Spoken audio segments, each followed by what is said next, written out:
Hey everybody, it's Mr. Cinema Junkie here, and I just got finished watching Joshua. When I read the description on it in Amazon, it sounded pretty interesting. So I picked it up, and it's basically about a story about a guy who's going back home to his hometown of Indiana, I believe, for the funeral of his father, who died on death row for murder of his sister. Um, Basically, he's facing some old demons back in his hometown that he's been trying to escape by staying away. Never close to his father. Um, the movie was really kind of bizarre. That's the best way I can chalk it up without giving away too much of it. Very bizarre, cruel, twisted, nasty little story. Um, Without getting too deep into it, you find out that some of his sordid past deals with when he was a child. Him and a friend found an abandoned baby in an alley, and instead of telling somebody about it, they decided to take it and make it their own.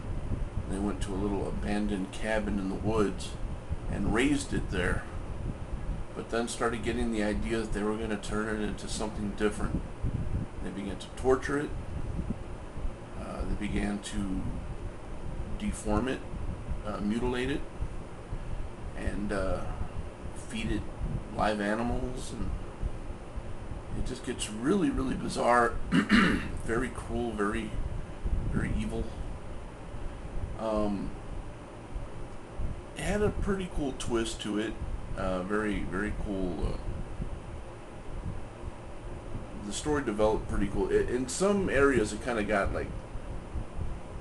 off track just a bit, but not so much that you're kind of like, oh, what's going on here? I did find myself at sometimes wondering if the end was coming soon, and it didn't.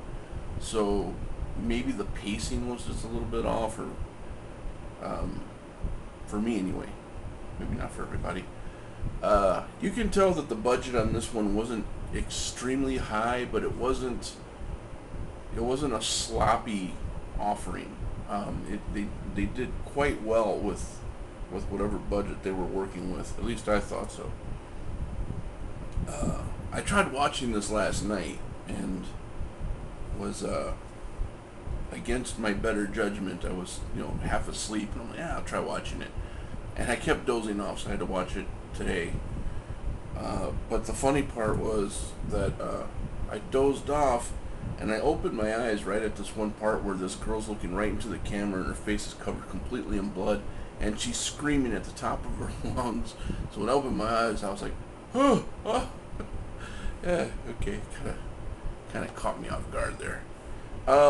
Do I recommend it? Yes, I would definitely recommend this story for any average horror fan. It is a definite must check this one out. Would I recommend that you add it to your collection? I'll go ahead and say yeah. Yeah, it's a good example of a I would say of a horror movie done right. If you've had enough of like the Hollywood grind that kind of just like pumps out horror movies left and right, tries to use like big name stars in place of real horror, or real storyline, I guess. This is definitely going to be up your alley, because definitely got into it. The effects in it were pretty damn cool. There was one part in there that kind of put me in the mind of like, oh, I don't know, Texas Chainsaw Massacre, perhaps. Little Ed Gein thrown in there. Yeah, something like that. You'll see what I mean when you see this. But overall, I liked it. Definitely liked it. I would probably rewatch it again in the right company, or I might just watch it again maybe in a week or two. It was entertaining enough to check it out again.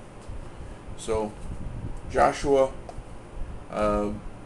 presented by Fangoria's Gore Zone. Anybody remember the magazine, Gore Zone? I miss that magazine because they always had like really cool mini posters in there. I wonder when Fangoria's ever going to do like an all poster issue again. I miss those. Those are always neat. So anyways, that's my review for Joshua.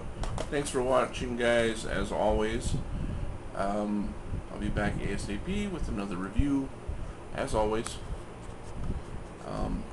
Trying to get as many done today as possible, so you'll be seeing a few more of these. You guys take care. I'll be talking to you real soon.